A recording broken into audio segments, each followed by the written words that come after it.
Hello, my friends, and welcome back. Today I'm going to share with you my Welcome Summer banner. And for this banner, I decided to use up the last of my Prima Fruit Paradise collection paper and some chipboard and some other goodies that I have left over from my design team package.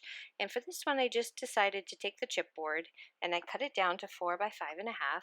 And then also the same thing with the paper. And then this is just a little punch that punches out chipboard. I think I got it at like a discount store or something, and I think I've used it a few times just to make hearts, but I thought it would look kind of neat to put a little edge on the bottom of my chipboard. But you totally don't have to do this. You could just do the standard banner edges if you wanted to. So I'm just going to add my paper to my chipboard. And little tip, it would be a lot easier to do this if you added your paper first before you cut your bottom of your. At first I thought I wanted to make the paper just a little bit smaller, but my chipboard is all like scraps, so some of the chipboard isn't the same color as the other chipboard. So then I ended up, as like later on, after I'd already cut some of these pieces, I decided to have the paper go edge to edge, so that's why I didn't do it together. But it would be much easier if you cut them up and attach them before you did any cutting at the bottom.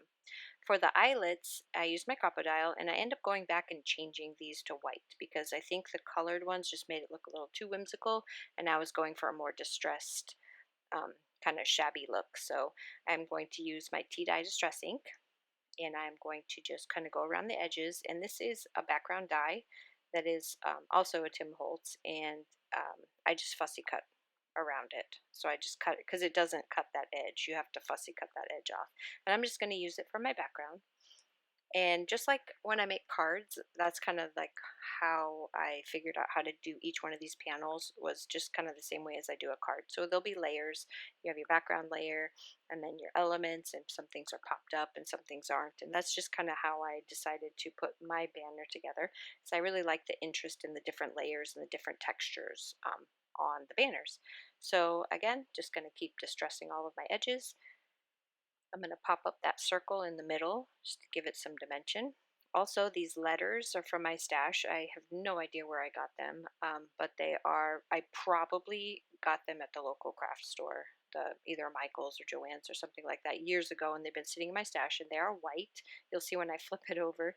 So I just took some charcoal acrylic paint, not acrylic, yeah, acrylic paint, and I painted them, all of them, and then I just set them aside and let them dry. And then I'm just going to decorate using the flowers that are also match this paper collection. I'm just going to set that there, and then that is going to complete my first little panel. For the second panel, I did exactly the same thing. Attach the paper, cut it all down, and now I'm going to use that same background die. These are just the little pieces that fell out, and so I'm just going to use that as kind of a template on where I want to put my glue. And then I'm just going to start picking up those pieces with my quick stick and placing them down. Again, just another little thing to give the background a little bit of interest. A little too much glue.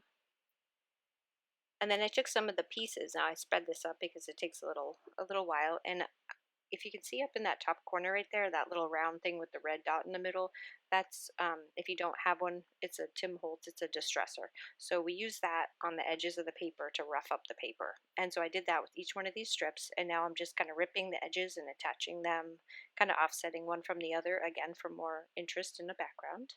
This is all stuff you're not going to really see very well because it's behind your focal elements, but it gives some nice layers to your project. So I'm just going to finish up that last one. And now I felt like it was a little bit off balance, so I'm just going to take another couple of these. This one I'm going to cut in half and kind of tuck it right along that paper just to make it look like it's coming out the other side as well. And then I'm just going to use one of my cut-aparts, my E for my second letter, and one of the chipboard pieces, which I am also going to pop up and put on, kind of layer them on top of each other. And it's okay if things are hanging off. That's what I want. I want some of the stuff kind of hanging off because it's not like a card that I have to stick in an envelope. It's going to be hanging, and it looks pretty neat when you have stuff hanging off. So for the third panel. I'm not going to do all the panels. I made a rosette out of the paper, and then I added my L to the middle of my rosette. I still have some, this is literally the last little tiny piece of my corrugated paper. I placed that down and then did some more ripping and distressing of another piece of the pattern paper, which I'm going to place on top of that, just making some layers. Then we're going to place the rosette right in the middle. I'm going to glue that one down. And I'm just using art glitter glue. I can talk. And now here's where you can see I changed them all to white, because I just think it looked so much better. And then this is another little chipboard piece with a little heart right in the middle, and that will complete the third one. And now I'm just going to kind of run through and show you all of them. So this is the whole welcome summer, and how there's also some close-ups after this so that you can see how each one of them is laid out. And then that summer banner is my favorite, because I found this pick in the 75% off clearance section, and I just pulled the stick off of it. So it's like a garden pick.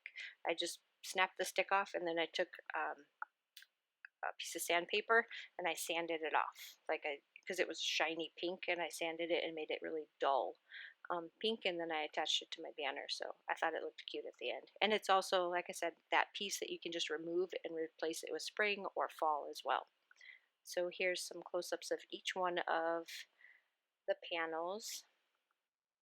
If you haven't taken a really good look at this paper pack, I would highly recommend it, because the color palette in this is a perfect color palette just for 3 different seasons. So all you have to do is change out that last little piece, and you can do spring, you can do summer, you can do fall, and it's really a versatile paper pack. So this isn't definitely something that I probably wouldn't have bought for myself, but getting it in the design team package and really getting to play with it, I really do appreciate this paper a lot more now that I've had it in my hands and I've been able to use it.